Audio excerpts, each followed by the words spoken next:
বন্ধুরা, রিম্পি রান্নাঘরে তোমাদের সবাইকে স্বাগত। আজকে আমি চালের গুঁড়া ছাড়াই চালের গুঁড়ার মতনই করে একটা পিঠা বানাবো। তো সেই পিঠাটার নাম হচ্ছে তেলপোয়া। তো এটাই আমি বানাবো। এটা আমি আজকে সুজি আর আটা দিয়ে বানাবো। তো আমি 1 কাপ মতো আটা নিয়েছি, আর তার সঙ্গে ঠিক একই পরিমাণ মতো সুজি দিব। তার সঙ্গে দিয়ে দিব চিনি, আর লাগবে আমার গুঁড়ো দুধ। আর যেটা আমি ভাজবো, সাদা তেলে ভাজবো।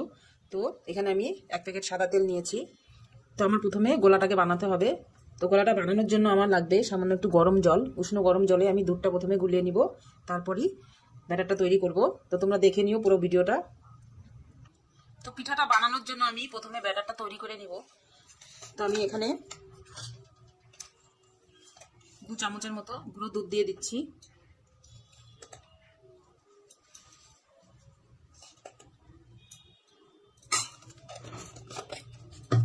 এরপর আমি দিয়ে দিচ্ছি গরম জল।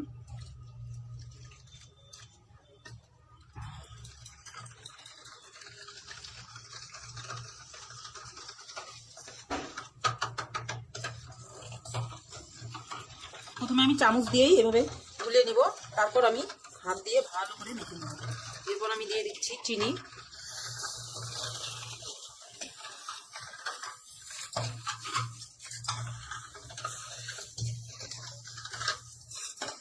জলটা কিন্তু অল্প অল্প করে দিতে হবে। প্রথমেই একবারে বেশি জল দিয়ে দিলে কিন্তু গোলাটা পাতলাও হয়ে যেতে পারে। সেই জন্য অল্প অল্প করে জলটা দিতে হবে।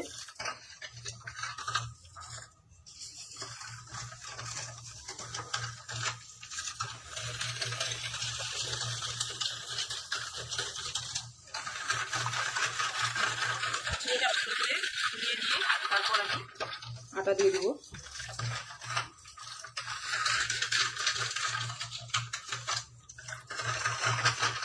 এখন আমি দিয়ে দিচ্ছি অল্প অল্প করে।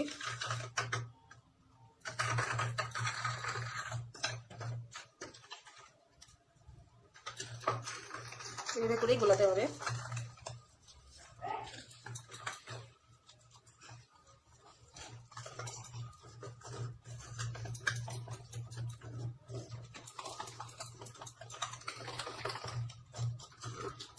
খুব ভালো করে ফেটাতে হবে, কারণ এই যে দেখা যাচ্ছে গোলাটার মধ্যে যে দানা দানাগুলো, এই দানা দানাগুলো কিন্তু পুরো মিক্সড করে নিতে হবে, না হলে কিন্তু হবে না। এটা কিন্তু নষ্ট হয়ে যাবে, ভিতরে দানা দানা মনে হবে।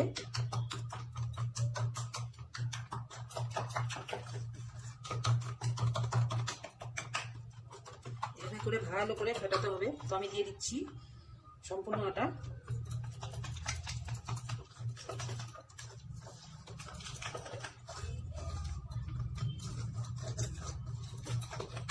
এখন আমি আরেকটু জল দিয়ে দিব।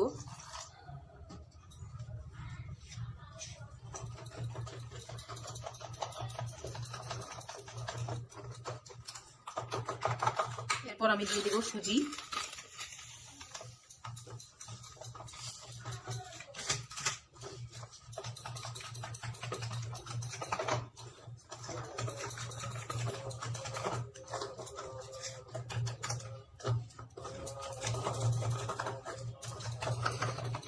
আর একটু জল দিয়ে দিচ্ছি।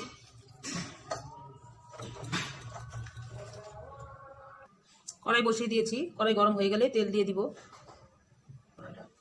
দিয়ে দিচ্ছি প্রথমে তেল।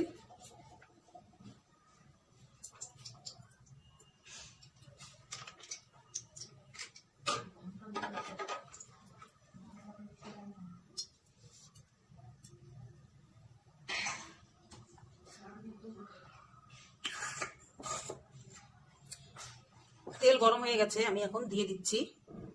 তো আমি একটা কাপ নিয়েছি, কাপ দিয়ে আমি দিব।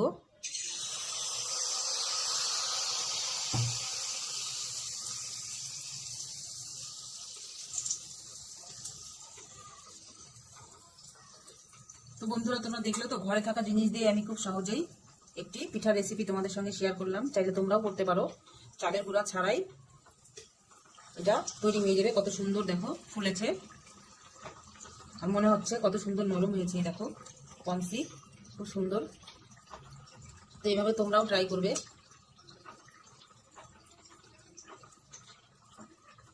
আঁচটা কমিয়ে দিয়ে ভাজতে হবে, তাহলে কি হবে, ভিতর থেকে সেদ্ধ হবে, না হলে ভেতরে কাঁচা থেকে যাবে আর উপরে ভাজাটা বেশি হয়ে যাবে।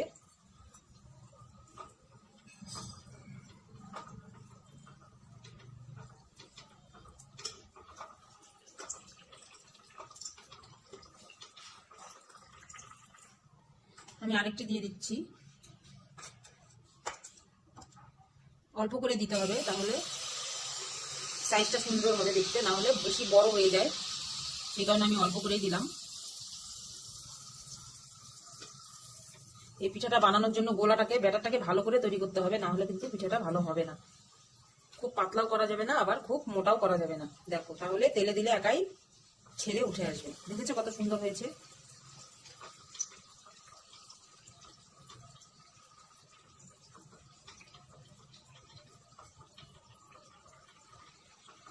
তো এইভাবে করেই আমি সবগুলোকে ভেজে নিব।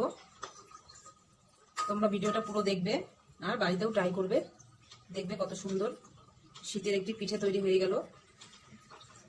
তো আজকের আমার এই তেলপুয়ার পিঠেটার রেসিপিটা যদি ভালো লেগে থাকে তো প্লিজ আমার চ্যানেলটিকে অবশ্যই সাবস্ক্রাইব করবে আর ভিডিওটিকে লাইক করবে।